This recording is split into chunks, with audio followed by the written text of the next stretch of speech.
Quais são as promessas de Deus para a gente? A Bíblia diz que todo cristão, filho de Deus, tem a natureza divina, tem um caráter altruísta, tem alegria e paz que excede todo entendimento. Você tem? A Bíblia diz que nós temos poder sobrenatural, que a nossa oração faz milagre. Está fazendo? A Bíblia diz que nós temos estabilidade e segurança. E quantas vezes a gente é dominado por uma depressão, sim ou não? A Bíblia diz que nós temos pureza. Será que nós estamos tendo? A Bíblia diz que nós temos discernimento.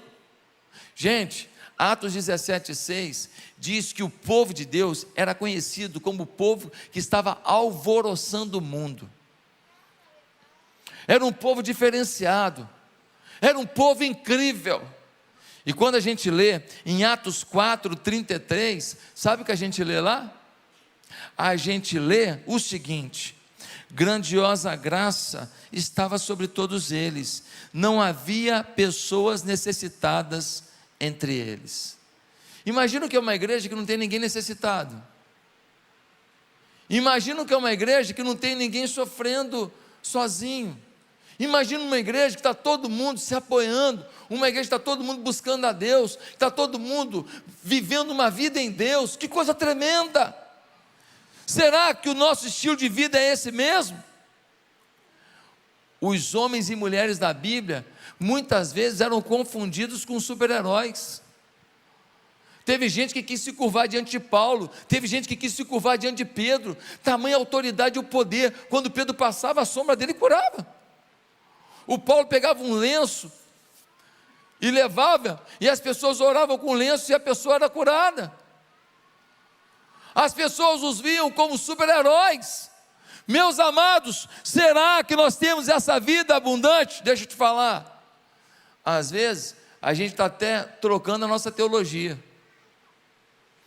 Sim, a gente começa, para justificar que a gente não vive isso, a gente começa a falar assim: ah, mas aqueles tempos eram outros, aquela fase era outra, as coisas mudaram, não são mais assim, aquilo era no tempo do Novo Testamento.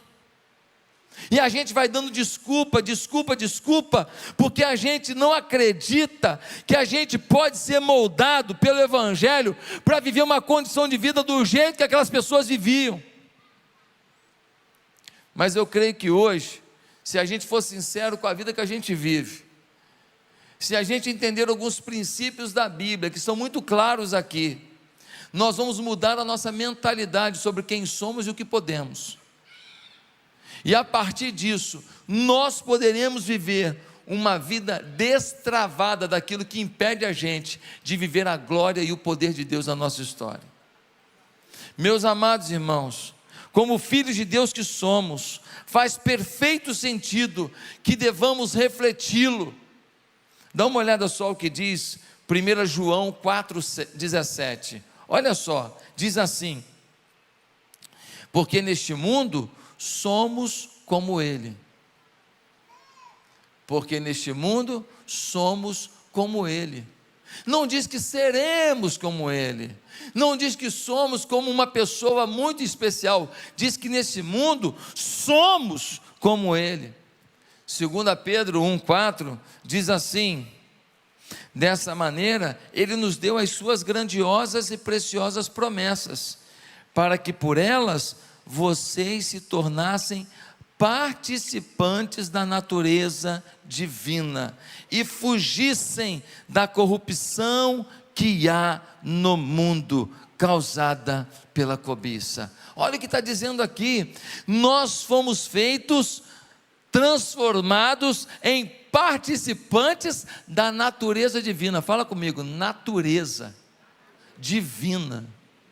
A palavra divina aqui é theos no grego. Sabe o que quer dizer? Significa a base, a essência de Deus. Quando você se converteu, quando você entregou a vida a Jesus, você passou a ter a essência, a base de Deus na sua vida. Gente, isso é muito forte. Quando alguém fala assim: não tem diferença nenhuma do não crente para o crente, a não ser que crente, ele foi perdoado dos seus pecados.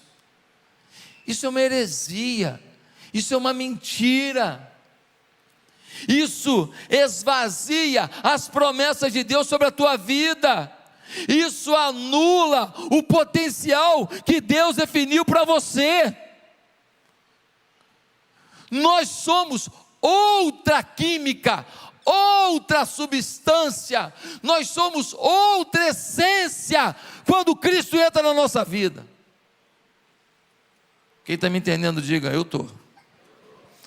Queridos, como filhos de Deus, devemos manifestar caráter transformado, amor incondicional, alegria indescritível, paz que excede todo entendimento, poder sobrenatural, bem-estar, vitalidade, criatividade, sabedoria divina, entendimento aguçado, conhecimento acima da média, revelação sensível para cada área da vida.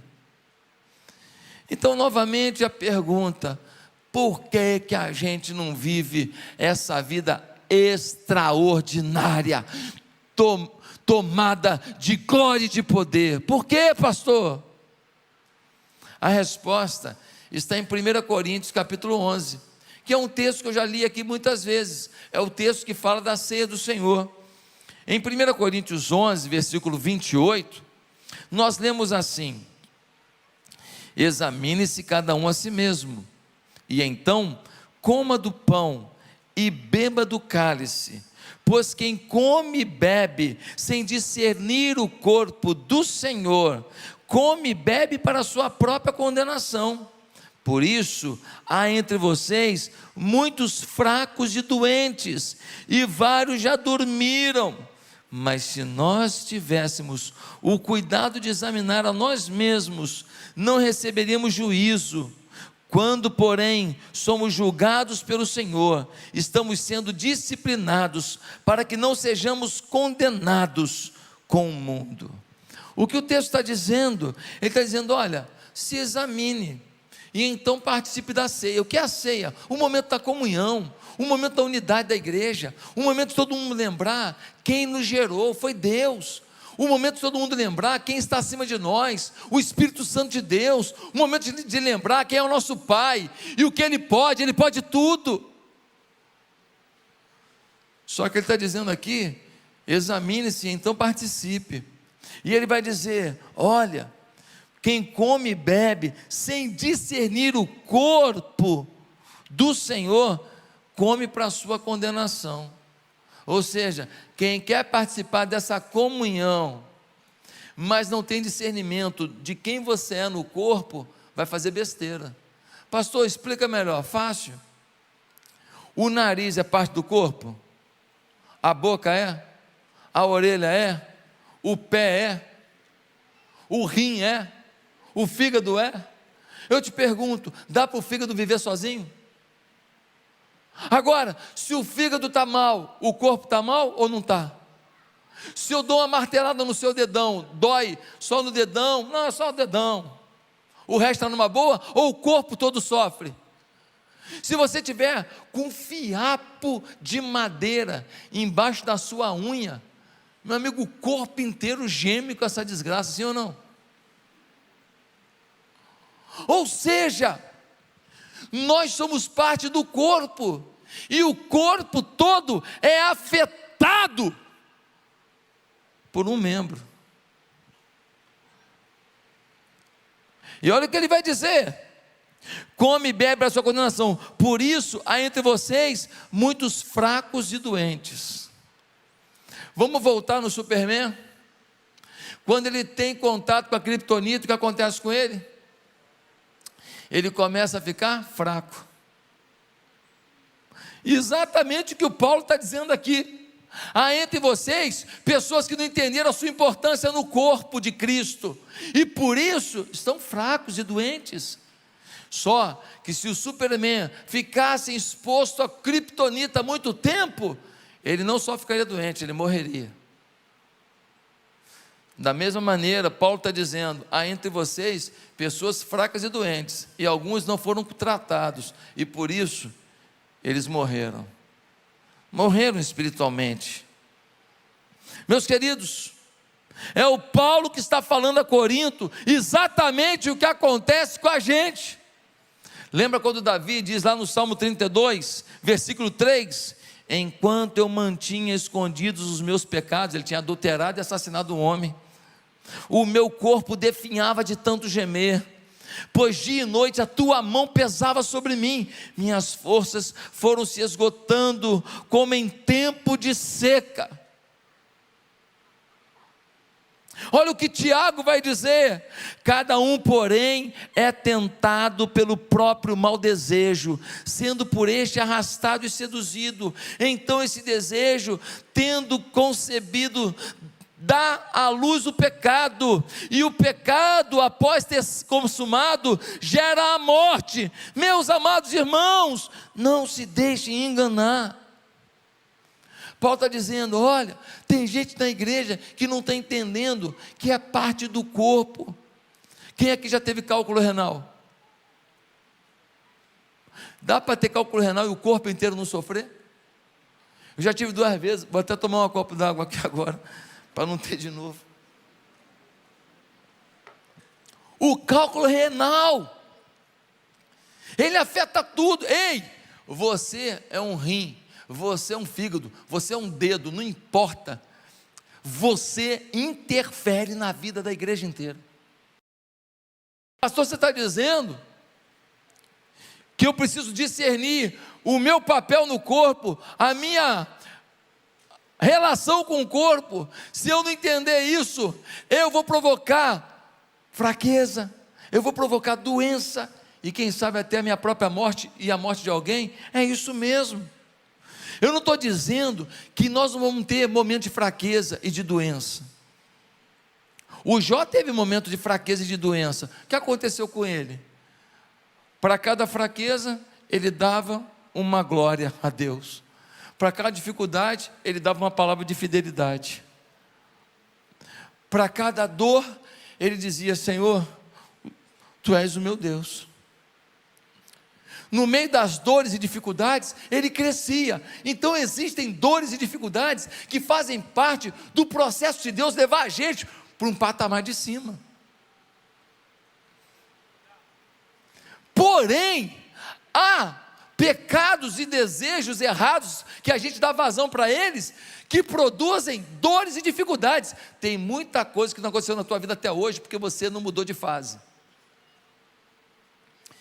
Tem muita bênção que não foi destravada na tua vida financeira, na tua vida familiar, na tua vida de relacionamentos, no teu caráter, na tua missão de igreja, na tua relação com Deus, porque você não tratou áreas da sua vida. Você não decidiu vencer alguma coisa vencível. Meus amados irmãos, é o que acontece quando em João 15, Jesus fala para o camarada lá, o paralítico, falou: irmão, te livrei dessa aí, mas por favor, para com o pecado, né? Para com o pecado, porque hoje eu te livrei, não sei se amanhã eu vou te livrar não. Hoje eu te levantei, não sei se amanhã eu vou te levantar. Você vai ficar caindo e levantando até quando?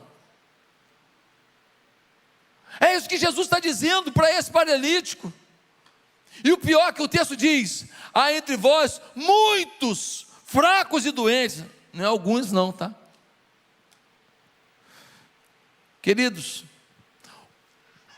muita gente na igreja está vivendo que nem uma águia que foi pega quando filhote e criada com galinha. Você pega lá uma águia, você bota sendo criada no meio das galinhas, e aquela águia ciscando. Podia estar voando alto, pegando uns coelhos poderosos no caminho, caçando, mas não, está lá ciscando. Por quê? Porque se acomodou. Muitos de nós nos acomodamos com uma vida cristã mais ou menos, meia boca. Por quê? Porque a gente se nivela pelo meio que a gente vive, pela realidade das pessoas que a gente convive, e tem um monte de crente meia boca, mais ou menos, a gente convive com eles, e a gente acha que isso é normal, que é isso mesmo, mas Deus está dizendo: ei, igreja Atitude, chega, Kryptonita, chega. Deus quer liberar um avivamento aqui que vai mudar a cidade. Nunca aconteceu na cidade um avivamento. Nunca aconteceu. Já tivemos lampejos de alegria, lampejos, mas um avivamento real nunca foi derramado. Deus está dizendo, igreja, se vocês fizerem o dever de casa, eu derramo um avivamento aqui, eu mudo a cidade. Vai ter um monte de comunidade em que os bandidos vão fechar suas bocas de fumo, vão falar, lockdown agora na boca de fumo. O cara vai chegar lá, pô, queria comprar uma maconha aí. Não tem, irmão, fechou. Bom, mas o prefeito que mandou foi o prefeito do céu. Nós temos que crer que o Senhor tem algo a fazer. O que é discernir o corpo, pastor? Examine-se cada um a si mesmo, então coma do pão e beba do cálice, pois quem come e bebe sem discernir o corpo do Senhor, come e bebe para a sua condenação. Gente, olha o que estava acontecendo. A ceia, cada um levava o seu farnelzinho.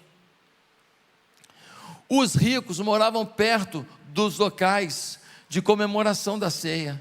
Eles levavam seus farnéis de comida boa, bebida boa, e eles ceiavam e comiam do bom e do melhor.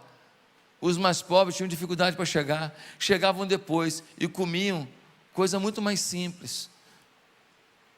Não havia compartilhamento para que todos se nivelassem e comessem juntos e partilhassem de tudo. O apóstolo Paulo fala, ei, vocês não sabem nem o que é ser corpo de Cristo, vocês não têm consciência de que vocês são parte um do outro, vocês não têm a menor noção do quanto vocês precisam um do outro. Sabe o que Paulo está dizendo? Ele está dizendo que aos olhos de Deus, nós somos um.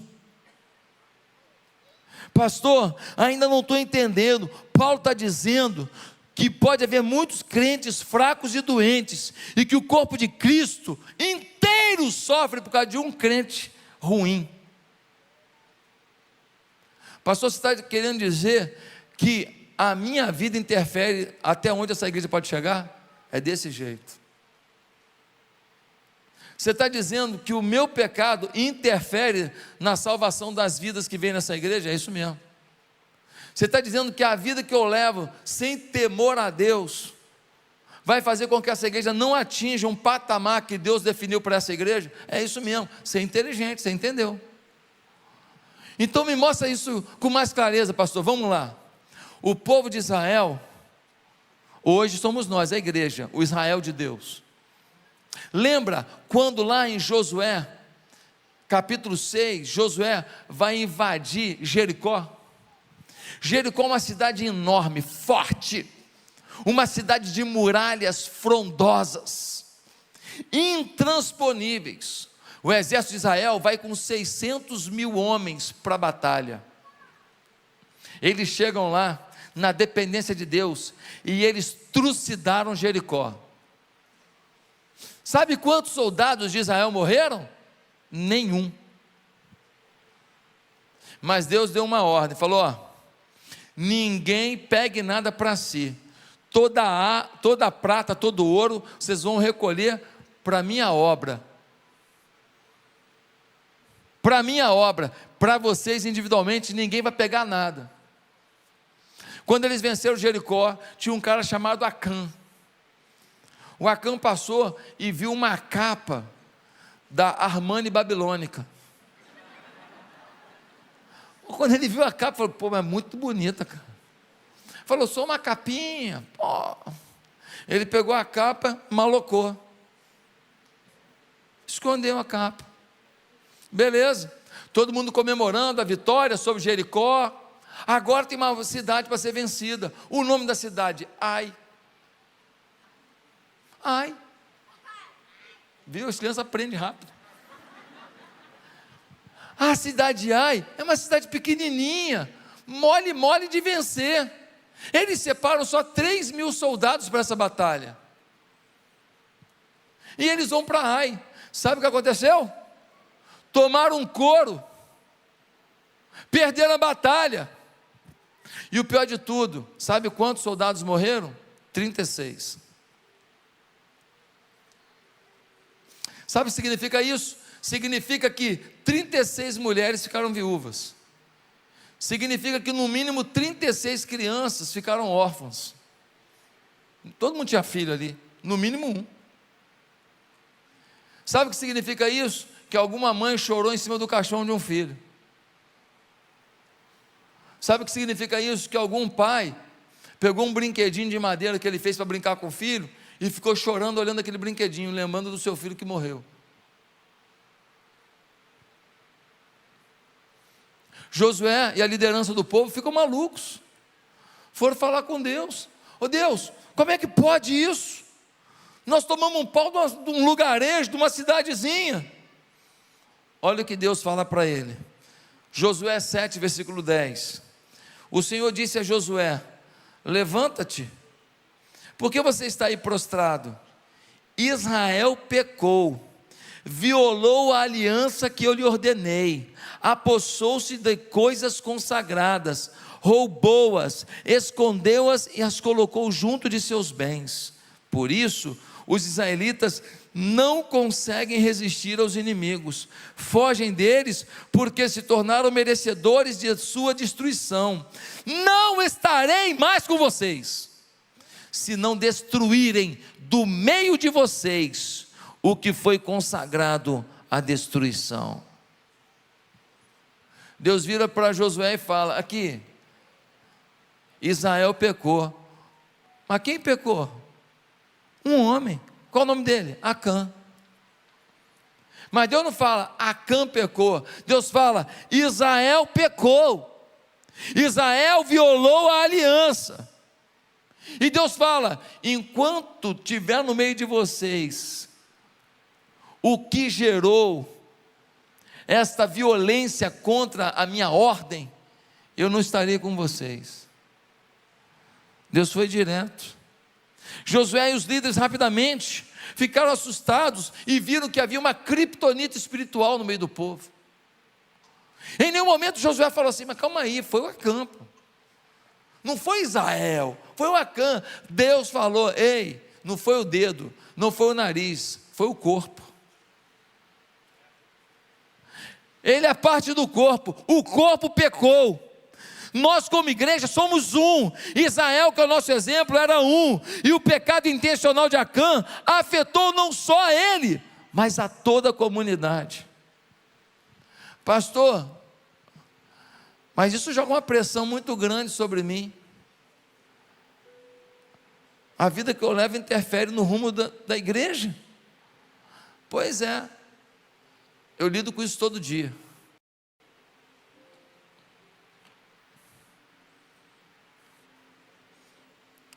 Todo dia, no meu gabinete, dirigindo o meu carro, eu lido com isso. A pressão de ver gente na igreja, que todo namoro que tem, transa, que todo negócio que faz, dá calote, gente que toda vez que tem oportunidade, fala mal dos outros, gente que toda vez que pode, dá mau testemunho, xinga, fala palavrão, é imoral nas piadas que conta. Gente que detona sua liderança, porque sua opinião diverge, como se ele fosse o dono da opinião, e como se o líder não pudesse em algum momento até errar.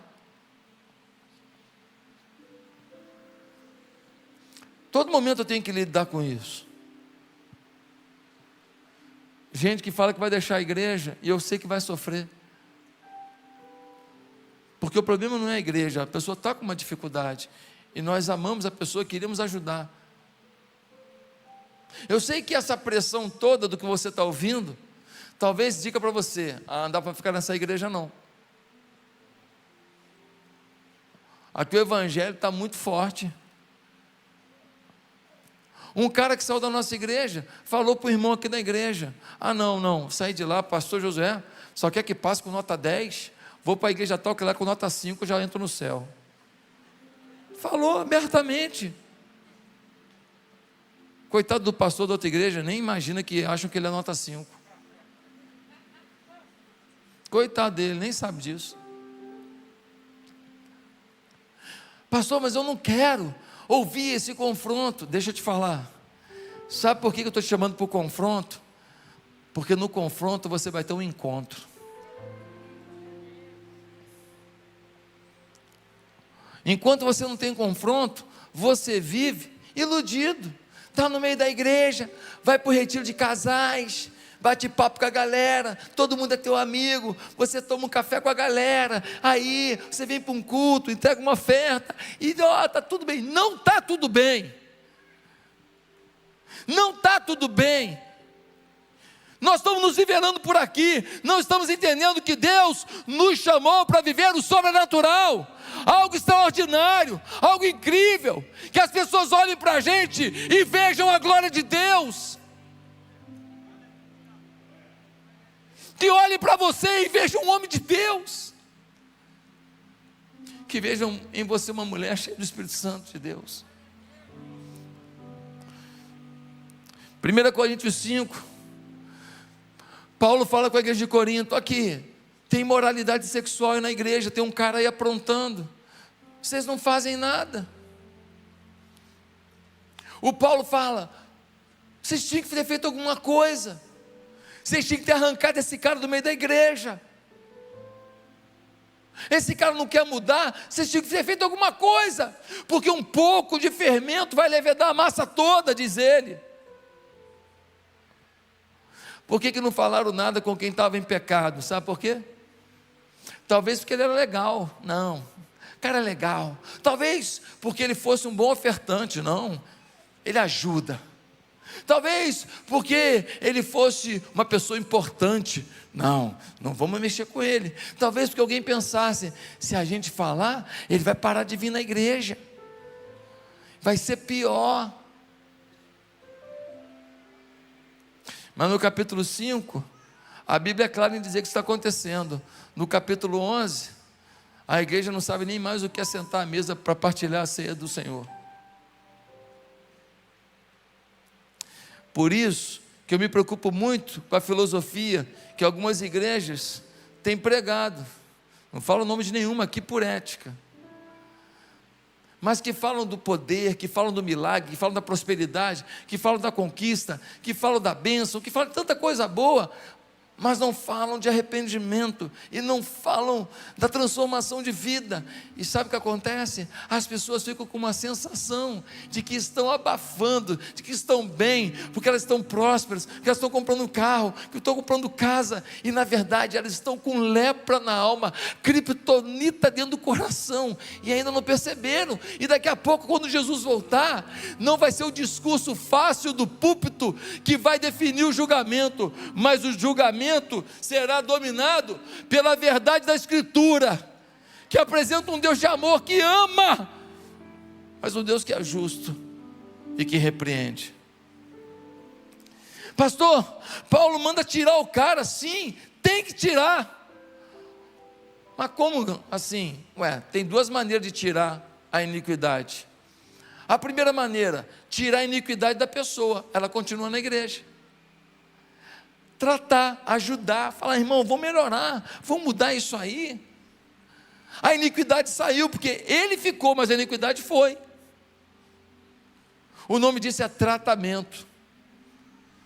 Mas existe uma segunda forma da iniquidade sair. É quando a pessoa não quer mudar, e então ela sai. Num caso é tratamento, no outro caso é cirurgia. Pastor, mas é necessário até a cirurgia? Sim, porque uma batata podre fica dentro do saco, e a gente fica rindo para ela, mas ela está estragando o saco inteiro. Pessoas que questionam a igreja, questionam o poder de Deus, questionam a fé, questionam as missões, questionam a ação social, questionam o carinho, questionam a pregação, questionam o discurso da fé, questionam a campanha, questionam tudo, e vão gerando questionamentos que enfraquecem pessoas que nunca mais voltarão ao reino de Deus. Meus amados e queridos irmãos, será que Paulo não amava essa igreja de Corinto para falar isso? Amava muito, porque você tem filho, e quem tem filho sabe que quem ama corrige. Queridos irmãos, em nome de Jesus, eu quero dizer que se nós compreendermos isso, nós vamos tirar das minhas costas o peso de que eu tenho que exortar quem tem que mudar. Não sou eu não, é você. Você sabe como que cada um está vivendo. Você que conhece uma pessoa que eu nem sei a vida que ela está levando. Você tem que ajudar teu irmão a melhorar. Você tem que exortar teu irmão, falar: cara, vamos lá, pô, larga disso, muda disso, por favor, não assiste esse tipo de coisa, não fala mais isso. Vamos buscar a Deus junto. Cada um tem que ser responsável pelo crescimento do outro. Que história é essa de falar aos pastores que se virem? Não. Cada um de nós tem que derramar sobre a vida do outro preocupação, amor, apoio, para eliminar a iniquidade. E então a nossa igreja vai viver algo que a gente nunca sonhou. Devemos prevenir que haja pessoas envolvidas na prática do pecado. Não devemos prevenir que pessoas venham com seus pecados. Eles vêm com seus pecados. O erro da igreja não é receber gente com pecado. O erro da igreja é se acomodar diante do pecado e dizer para ele: não, está tudo bem, não está tudo bem, e a igreja não ajudar a pessoa a sair dessa. Meus queridos, há dois aspectos positivos nisso tudo. Se todos começarem a viver com discernimento de sua importância para o corpo, se todos nós soubermos que a igreja paga o preço da nossa individualidade, a gente vai melhorar como pessoa. A gente vai assumir uma nova conduta e um novo padrão. A gente vai entender que nós somos responsáveis diante de Deus pelo avanço do nome dEle. A segunda coisa que vai acontecer é que nós vamos prosperar. Vamos prosperar. Nós vamos avançar. Coisas serão destravadas, milagres vão acontecer. Vamos orar e ver coisas como respostas das nossas orações. Gente que a gente ama vai ser transformada pelo nosso amor. Nós vamos chegar em qualquer lugar e vamos chegar com a cabeça erguida, e as pessoas vão olhar para a gente e dizer: chegou o homem de Deus. Não era não, mas agora é. Chegou a mulher de Deus. Não era não, falavam as coisas, agia, mas agora é. E o Senhor vai derramar sobre nós do seu poder. Queridos, na igreja primitiva, eles estavam unidos, não faltava nada para ninguém, eles impactaram o mundo. Quando Jesus estava para ir aos céus, ele fez uma oração, João 17, e o pedido dele foi: Pai, que eles sejam um, porque se eles forem unidos, se eles cuidarem uns dos outros, se eles procurarem aperfeiçoar, purificar um ao outro, Pai, o mundo vai saber que eu vim, morri, ressuscitei, vivo estou e voltarei, e o mundo verá na vida deles a tua glória.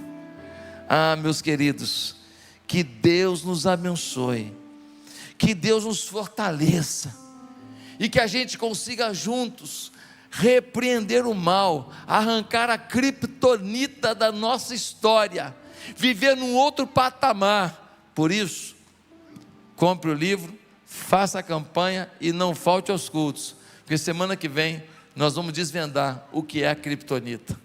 Que Deus nos abençoe, amém.